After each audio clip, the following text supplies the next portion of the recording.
Evan was on TV last night, sitting next to his friend Mike Biseglia or something. Yeah, it was pretty good. Pretty accurate. You're on TV for like a decent amount of time, and the announcers, Gary, Keith, and Ron, no acknowledgement. Yeah. They know who you are. Well, at least Gary knows who you are. I can't say Keith and Ron will pick you out of a lineup. Ron does. Although I'd like to think they would.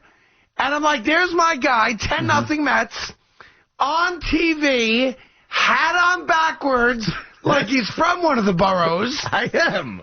And nothing. You know why? Nothing at all. I found out why. What happened? They hate you.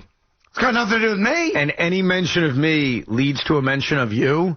And Gary hates you so much. I've never met Gary. He decided, you know what I'm going to do? I'm just going to ignore the existence of Evan and his scorecard. Now you're putting out a rumor that's going to come back around. At some point, I'm going to get a phone call. Why does Gary Cohen hate you? I go, he doesn't. Gary and I have never met each other, which is unfathomable in reality. How is that possible? Yeah, we've never met.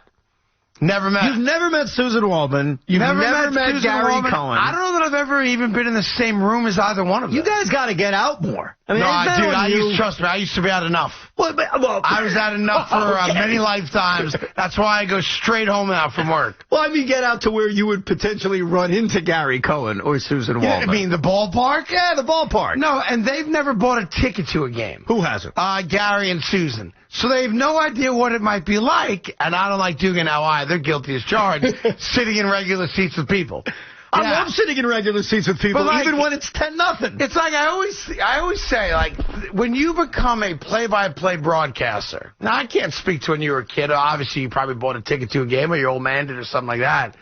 You have lost touch with the average fan because you get paid to go to games. Right. You have no idea what it's like to want to buy a ticket to Yoda bobbleheads because they just give you a Yoda bobblehead. But remember, Gary Cohen, I think this is part of what makes him special, grew up as a fan. Yeah, I get that. So for him, he grew up sitting in the upper deck at Shea Stadium. Now, he hasn't done it in a long time, obviously, but his origins are that of the diehard fan. Yeah, now this